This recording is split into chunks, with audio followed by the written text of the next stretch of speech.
네, 여러분 인류 역사상 가장 최악의 순간, 절망적인 순간을 하나 꼽으라고 한다면은 아마도 제2차 세계대전 당시에 그 아우슈비츠 수용소 상황을 이야기할 수 있을 것 같습니다. 그것은 인간의 존엄성이 완전히 파괴된 곳이었죠. 그러나 그 지옥 같은 현장에서도 희망의 싹을 움트고 있었음을 우리는 여러 가지 사건들과 이야기들을 통해서 확인을 할 수가 있습니다. 유대인 신견 전문의인 빅터 프랭클이라는 사람이 있습니다.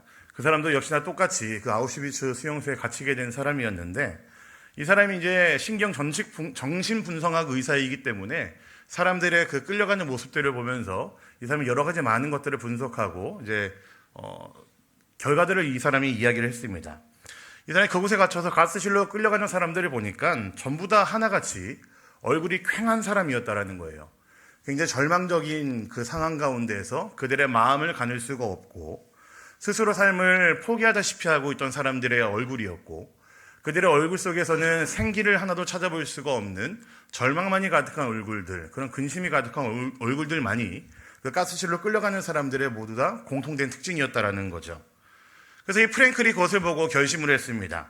그는 이제 환경에 굴복하지 않고 아무리 절망적인 상황이라 할지라도 그 상황 가운데 자신의 몸을, 자신의 마음을, 자신의 어떤 감정과 태도를 맡기지 않기로 그 사람은 결정을 했습니다. 그래서 그 사람은 하루에 한 번씩 배식되는 작은 양의 음식을 가지고도 다른 사람들에게 그 반을 떼어서, 작은 양이지만 반을 떼어서 나눠주기도 하고요. 다른 수감자들과 함께 그것을 먹으면서 기쁨을 누릴 수 있었던 사람이었고, 또 그 사람의 얼굴 표정 가운데서 그 절망이 드러나지 않게 하려고 일부러 더 깨끗하게 얼굴을 이제 쉐입도 하고요. 깨진 유리 조각으로 이제 면도를 해가면서 단정한 용모를 이제 유지하려고 했었고, 그 얼굴에서는 이제 근엄함과 그리고 따뜻한 미소를 항상 그냥 장착하고 살았습니다. 그래서 자신이 아직 살아있다는 것을 보여주기 위해, 삶을 포기하지 않은 사람이라는 것을 보여주기 위해서 스스로에게 증명하는 모습들을 보여줬고, 다른 사람들에게도 그 모습들을 보여줬었습니다. 그래서 이 프랭클이라는 사람이 이제 그 아우슈비츠 수용소에서 나와서 자신의 그런 경험들을 이제 바탕으로 책을 하나 쓰게 됐는데, 그게 바로 죽음의 수용소에서라는 책입니다. 그래서 이 책에서 하는 내용은 간단합니다. 과거의 상처 혹은 환경에 집착하지 않고 희망찬 미래를, 의미를 두고서 살게 되면은 그것이 우리에게 어디 이루어진다라는 것을 담고 있는 굉장히 희망적인 책입니다. 물론 그 안에 담겨있는 내용들은 굉장히 우중충하고요. 고문받았던 그 내용들을 보면은 굉장히 끔찍한 것들이 많이 있지만, 이 책을 통해서 이제 빅터 프랭클이 말하고자 하는 것은 인간은 그 의미를 가지고 충분히 변할 수 있다는 것을 말하는 것이죠.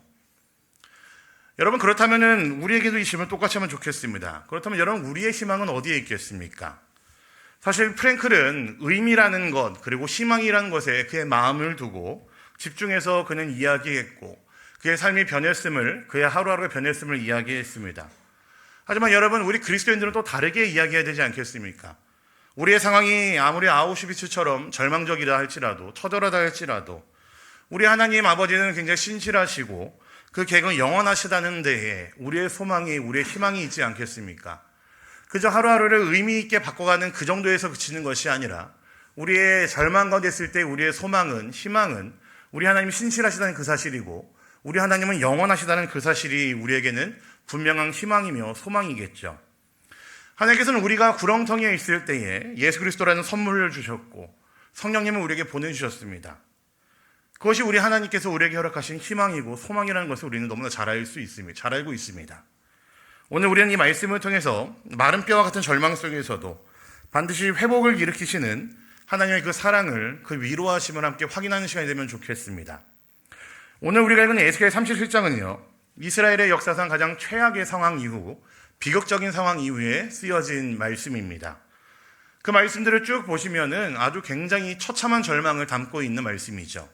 나라는 망하고 적국의 포로로 끌려가는 것을 배경으로 하고 있습니다. 그들이 그토록 믿어왔던 하나님의 임재의 상징인 성전이 무너졌습니다. 그리고 자기들 스스로는 하나님의 선택받은 백성이라고 여기고 있었고, 그것이 그들의 자부심이었었는데 그들의 조국이 멸망했습니다. 하나님의 백성이라는 정체성이 무너진 것이었고, 성전이 무너졌다는 것은 하나님이 우리를 버리셨다라고 하는 그들이 갖고 있던 신학적인 어떤 질문에 대한 절망이 바로 오늘 이 배경에 가득히 쓰여 있습니다. 이런 절망 가운데는 에스겔을 하나님이 찾아오셨습니다. 그리고 그에게 마른 뼈가 가득한 골짜기 환상을 보여주면서 그와 이야기를 이끌어 가시는 것이 바로 오늘 말씀이죠. 우리 오늘 말씀 1절과 2절 말씀 한번 같이 보도록 하겠습니다. 오늘 말씀 1절, 2절입니다. 같이 보겠습니다. 시작.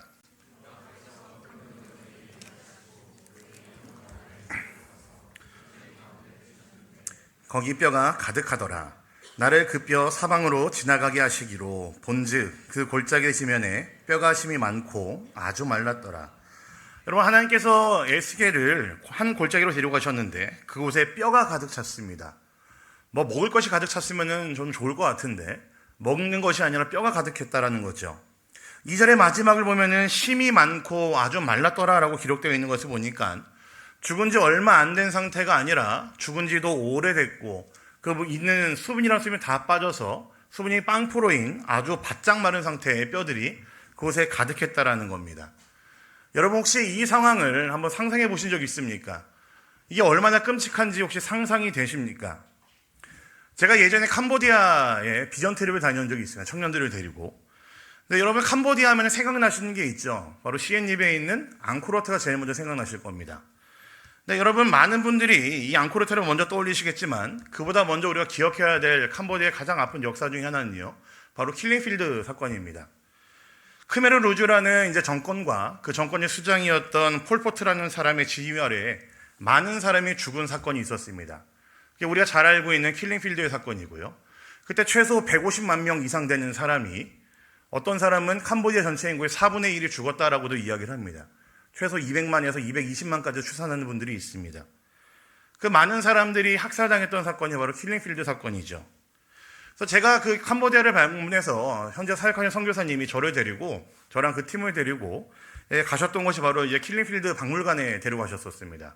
그러니까 앙코르와트 같은 데려가셨으면 제가 좋았을 텐데 처음에 오자마자 저희들 데려가신 곳이 킬링필드 박물관이었어요. 데려갔는데 대충 경관만 봤을 때는 큰 넓은 공원이 있고 좀 오래되고 낡은 건물 같아 보이는 회색 건물이 몇 개 있고요. 그렇게 좀 크게 다를 거 없어 보이는 그런 곳이었었습니다.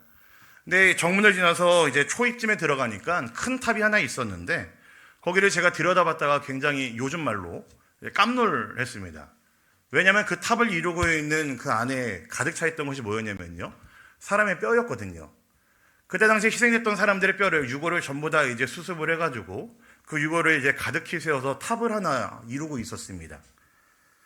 여러분, 제가 그것을 봤었을 때요, 그냥 어떤 이제 박물관이니까 기념할 만한 것이니까라고 생각했었는데 저는 그 탑을 보면서 오늘 이 말씀이 딱 생각났습니다. 에스겔이 봤었던 그 환상의 모습들 가운데에 그 골짜기에 가득했던 뼈의 모습들이 아마 에스겔이 봤던 것처럼 나도 봤다면은 굉장히 소름 끼쳤을 것 같아요. 굉장한 절망입니다. 아무것도 보이지가 않는, 희망이라고는 조금도 드러나지 않는 그런 땅이고 그런 모습이 바로 뼈가 가득한 그 골짜기의 모습이었을 겁니다. 성경에서는 뼈를 종종 인간의 가장 깊은 내면과 영적 상태를 연결시킵니다. 시편 말씀 보시면은 다윗이 이런 시를 썼습니다. 시편 6절 2절 보시면요, 읽을 건 아니지만요, 그의 시 가운데 이렇게 고백을 합니다. 나의 뼈가 떨리오니 나를 고치소서라고 되어 있고요. 시편 32편 3절에 보시면은 마지막에 내 뼈가 쇠하였도다라고 되어 있습니다.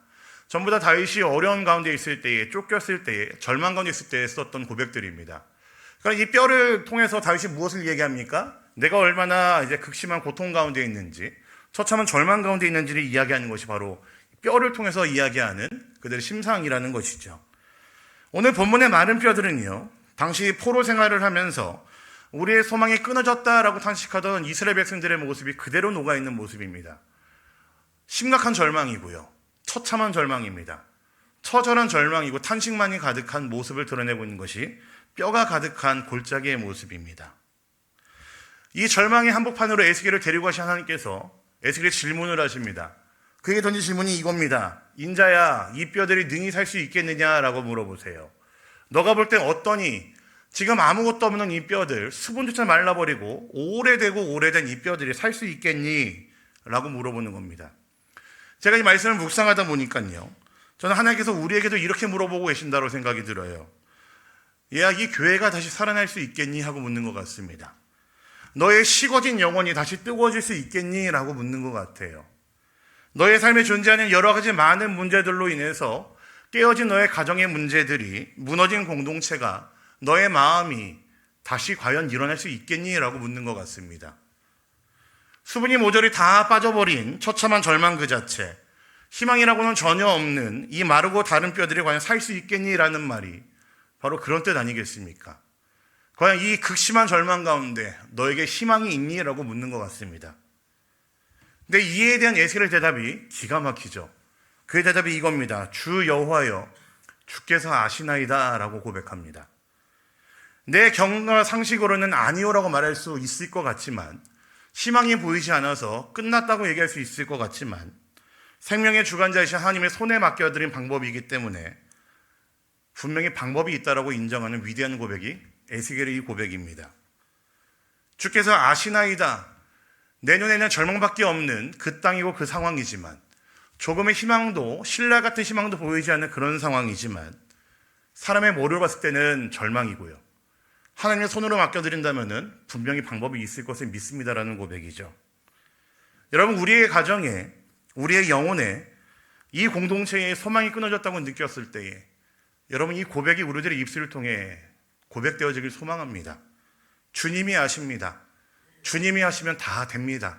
주님만이 희망입니다라는 고백이 우리의 입술을 통해서 고백되어지기를 소망합니다. 여러분, 하나님께서 에스겔에게 이제 뼈들에게 말하라라고 명령을 하십니다. 그래서 하나님의 명령에 따라서 에스겔이 그 뼈들에게 대언을 하자 놀라운 광경이 일어납니다. 우리 오늘 말씀 7절과 8절 한번 같이 보도록 하겠습니다. 7절, 8절입니다. 보겠습니다. 시작. 이에 내가 명령을 따라 대언하니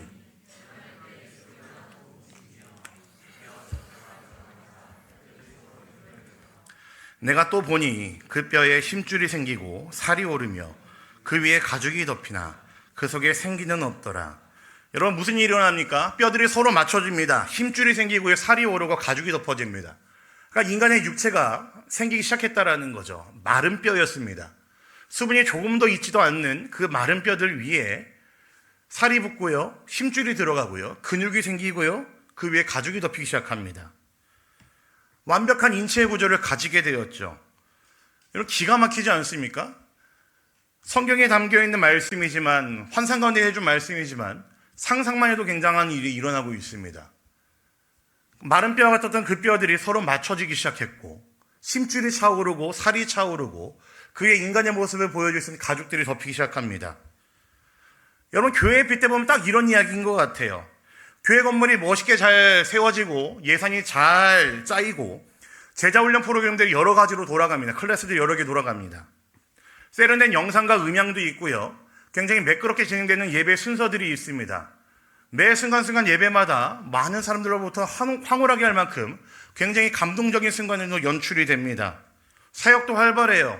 교회 곳곳에 프로그램도 엄청 많습니다. 부흥하고 있는 것 같고 굉장히 건강하고 잘 조직된 어떤 공동체의 모습을 보여줍니다. 이게 딱 지금 이 모습이잖아요.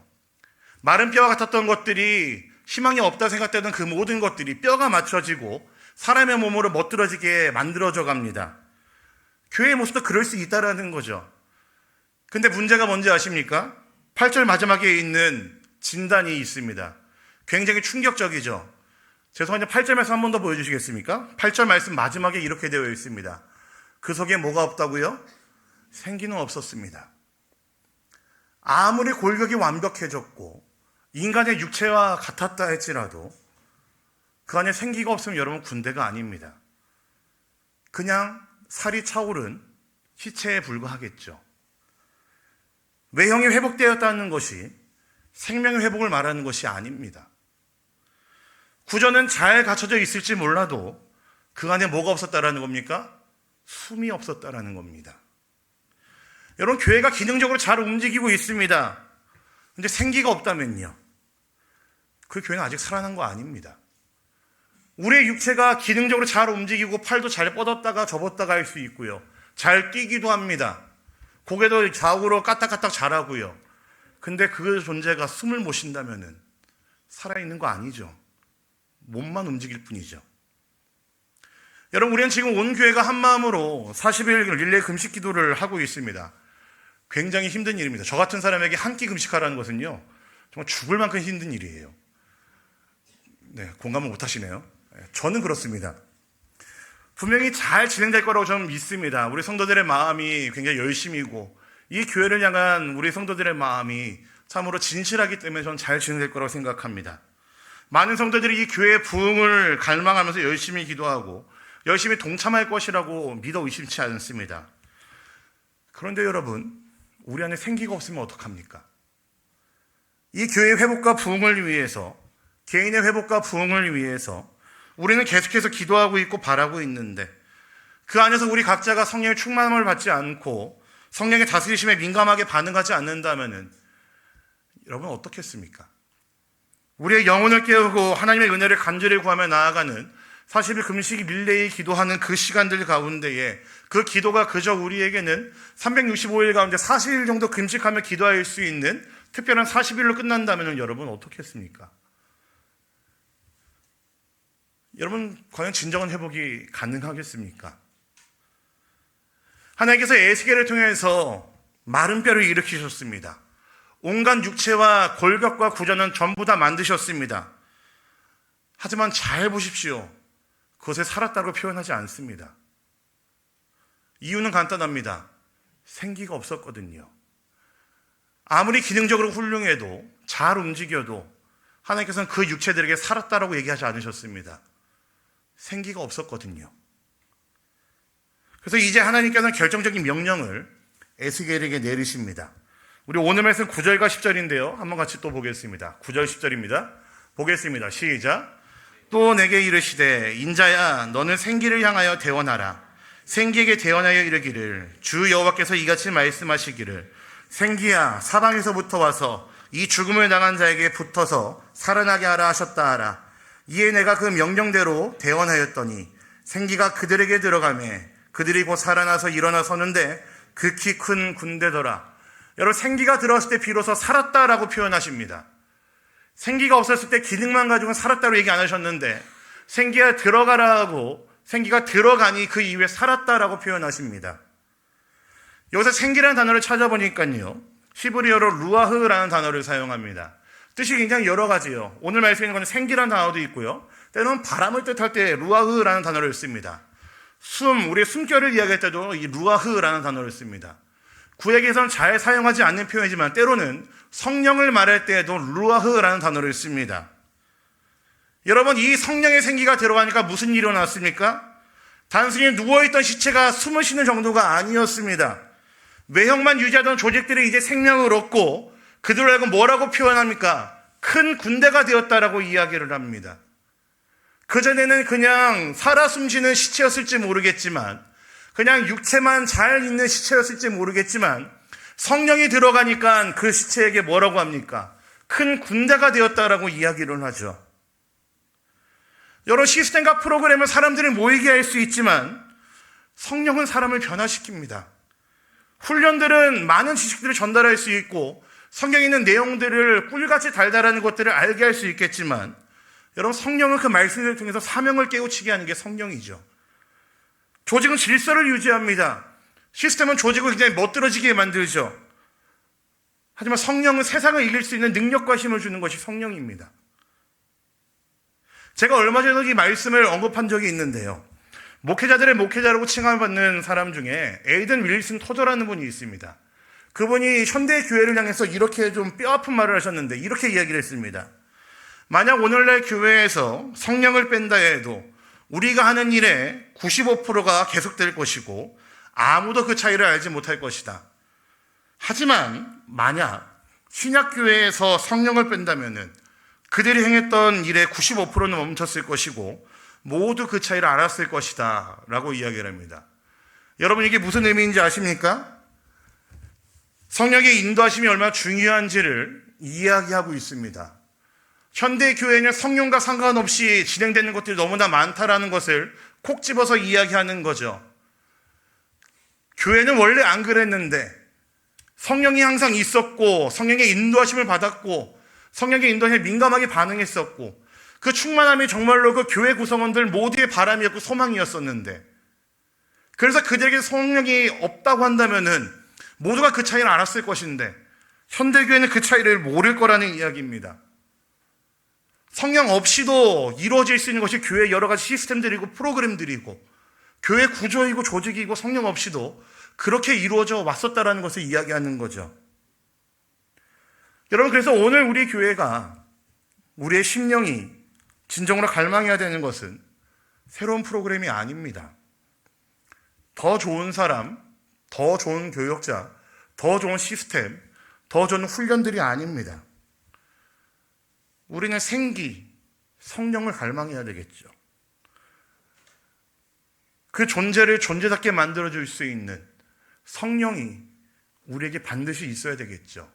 충만하면 반드시 우리는 갈망해야 되겠죠. 찬양의 열기뿐만 아니라 그 가운데 임할 성령의 임재를, 노련한 예배 순서가 아니라 성령을 통한 하나님의 역사하심을, 조직과 구조가 아니라 하나님의 숨결이신 성령을, 그 생기를 우리가 구해야 되지 않겠습니까? 하나님께서 분명히 마른 뼈를 살리시겠다고 말씀하셨습니다. 오늘 말씀 5절과 6절을 보시면요, 계속해서 반복되는 표현이 하나 있는데 살아나리라 라는 표현입니다. 성경의 원어로는 카야라는 단어를 쓰는데요, 이 카야라는 단어는요, 살다, 소생되다라는 의미를 가지고 있습니다. 근데 동시에 이런 표현도 있어요. 왕성해지다, 번성해진다라는 표현도 있습니다.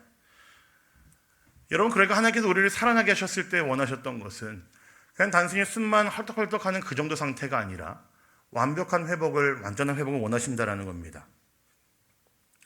여러분, 우리가 이번 40일 릴레이 기도를 통해서 구하는 것이 무엇입니까? 부흥이라는 단어로 대변되고 있지만 하나님의 살리심을 우리는 간절히 바라고 있지 않습니까? 그렇다면 여러분, 하나님의 살리심이 과연 무엇을 의미하겠습니까? 하나님이 교회의 기능적인 회복이 아니라 성령을 통한 정체성의 회복을 원하신다라는 겁니다. 조직의 재정비가 아니라 우리 각자의 존재가 새로워지는 것을 원하신다라는 겁니다. 이것은 오직 성령으로만 가능하죠. 우리가 잘 아는 말씀 중에 스가랴 4장 6절 말씀 보면요, 이런 말씀이 있죠. 한번 같이 볼까요? 스가랴 4장 6절 보겠습니다. 시작.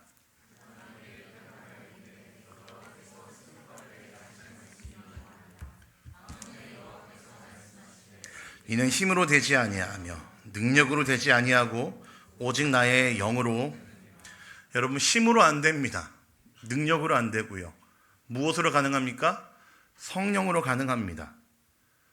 성령이 임하면은, 성령이 충만해지면 관계가 회복됩니다. 성령이 임하면은, 성령으로 충만해지면은 죄의 습관이 끊어지고 병든 심령이 고침받습니다. 여러분, 이것이 바로 부흥이죠. 사람 많아지는 거, 우리의 프로그램들이 잘 들어가고 멋들어지게 짜임새 있게 돌아가는 것이 부흥이 아니라, 여러분, 이게 부흥 아니겠습니까? 우리의 연약한 모습들이 끊어지고 성령으로 인해 회복되어지는 것, 병든 심령이 고침받고 우리의 반복되는 죄의 습관들이 끊어지는 것, 우리 몸에서 풀풀 나던 사람 냄새가, 세상의 냄새가 예수의 향기로 바뀌어가고 서로 안에 사랑과 사랑이 드러나고 보여지는 것, 여러분, 이게 부흥 아니겠습니까? 하나님께서 이 마른 뼈들을 살리시는 최종 목적이 무엇인지를 오늘 말씀에 보면은 너무나 분명하게 드러나고 있습니다. 다 읽진 않겠지만요, 오늘 우리가 읽은 본문에 그 비밀이 숨어 있습니다. 반복되어 나타나는 문장이 있는데 혹시 보이시는지 모르겠어요. 제가 색깔을 다르게 표시해놨거든요. 자, 6절 말씀 보시면요, 이렇게 되어 있죠. 마지막에 보면은 내가 여호와인 줄을 알리라 되어 있습니다. 13절도 동일합니다. 내가 여호와인 줄을 알리라 라고 되어 있습니다. 14절은 살짝 비슷합니다. 나 여호와가 이 일을 말하고 이룬 줄을 너희가 알리라 라고 되어 있습니다. 여러분, 근데 제가 지금 이 세 절 말씀만 찾았는데요, 에스겔서 전체를 보시면요, 이런 비슷한 표현, 똑같은 표현이 한 65번 정도 반복됩니다. 그러니까 에스겔서를 통해서 하나님께서 말씀하시고자 하시는 것이 분명하고 명료합니다. 뭐라고요? 이 모든 일들을 통해서 내가 여호와인 줄을 알리라 라는 것입니다. 하나님께서 이루시는 회복의 은혜는요, 목적은요, 단순한 회복 그 자체가 아니었습니다. 우리가 이전보다 조금 더 편안해지고 교회인의 숫자가 늘어나는 것이 목적이 아니었다고요. 이 모든 과정을 통해서 오직 여호와 하나님만이 우리 삶의 유일한 주인이시며 죽은 자를 살리시는 전능자이심을 온 세상이 알게 하기 위해서 하셨다라는 겁니다. 우리의 가정이 살아나야 하는 이유, 우리 교회가 성령으로 충만해져서 부흥을 갈망해야 되는 이유는 단 하나입니다. 우리를 통해 하나님의 살아계심이 증명되어야 되는 것, 이 교회를 통해서 이 땅 가운데에 너무나 절망적인 상황들이 가득한 상하이 땅이고 중국 땅일지 모르겠지만, 우리의 주변일지 모르겠지만, 이 교회를 통해서 하나님이 살아계심을 드러내고 보여줘야 되는 거, 여러분, 이것이 부흥의 목적이고 성령을 우리에게 허락하신 이유라는 것입니다. 말씀을 마무리하겠습니다. 여러분, 에스겔의 환상은요, 먼 옛날의 이야기가 아닙니다. 오늘 우리의 이야기이죠. 여러분, 부탁드리는 것은 껍데기만 회복되어 있는 마른 뼈로 남아있지 않으시면 좋겠습니다. 시스템과 프로그램이라는 가죽 뒤에 숨지 않으시면 좋겠습니다. 우리에게 정말 필요한 것은 새로운 매뉴얼이 아니라 사방에서 불어온 하나님의 숨결, 성령이라는 것을 기억하시면 좋겠습니다. 성령의 은혜, 성령의 충만함이 우리에게 너무나 필요하다는 사실이죠.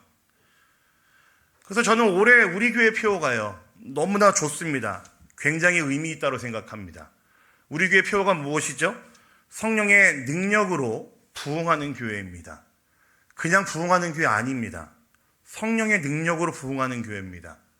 우리 각자의 심령마다 성령께서 충만히 임하시고 그 성령의 돌보심으로, 성령의 인도하심으로 가득 찬 우리들이 우리의 삶에서 잘 살아낼 때에, 우리의 삶에서 반복되고 있는 연약한 모습들을 끊어낼 때에, 우리의 모습들을 통해서 예수가 드러나고 보여질 때에, 그때 우리가 고백할 수 있고 외칠 수 있는 것은 그게 부흥이라는 거죠. 교회의 모든 교구와 각 기관들, 유아부부터 대학부 이르는 모든 교육부서, 그리고 여러분의 가정마다 이 하나님의 루하가 임하시기를 사모하시기를 원합니다. 여러분의 매일매일의 삶 속에서 이 루하의 성령의 생기가, 하나님의 그 숨결이 여러분들의 삶 안에 가득하기를 소망합니다. 우리가 간절히 성령을 구할 때에 우리 하나님께서는 마른 뼈와 같은 우리를, 이 교회를 분명히 큰 군대로 이끌어내실 것입니다. 그 성령 충만함을 사모하시면서 나아가는 사랑하는 우리 상하이향연합회 모든 성도님들 되시기를 우리 주님의 이름으로 간절히 부탁드립니다. 여러분들의 매일매일의 삶 속에서 여러분이 잊지 말고 간구해야 될 것은 성령의 충만함임을 여러분 꼭 잊지 말고 간구하신 여러분 모두가 되기를 소망합니다.